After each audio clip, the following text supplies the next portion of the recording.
The Iraqi Prime Minister has called for a national state of emergency after the city of Mosul and parts of the northern province of Nineveh fell to al-Qaeda-inspired fighters. Nouri al-Maliki said on Tuesday that he would ask Parliament to declare the emergency after the overnight takeover by the Islamic State of Iraq and the Levant.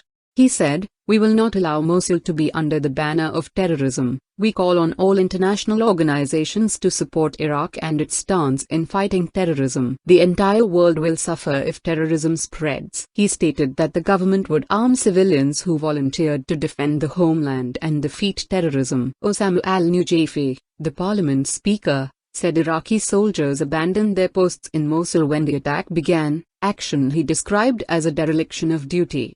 Nujafi said Parliament would discuss the call for a state of emergency on Thursday. Reports by AFP later on Tuesday quoted Iraqi police sources as saying fighters had taken over areas of Kirkuk and Salahuddin province. Syrian activists meanwhile said ISIL fighters had taken over the Syrian side of Ali Rubiya crossing, one of 3 crossings into Iraq. Al Jazeera cannot verify those reports. Foreign invasion. Nujafi, who is the brother of Athil al-Nujafi, the state governor, said he had asked the U.S. ambassador in Baghdad for help in order to stop what he described as a foreign invasion by ISIL.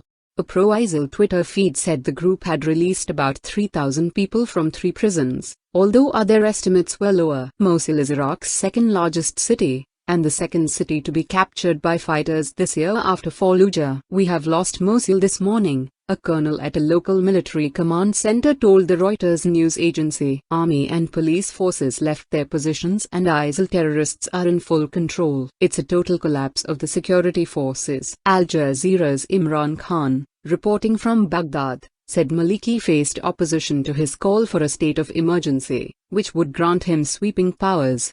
Khan said, "Many politicians have vocally criticized Maliki's handling of the crisis. Many in Iraq are asking why a lightly armed group like ISIL have been able to take over huge cities. Some here worry that a state of emergency will give Maliki sweeping powers that once he has, he may well find difficult to give up."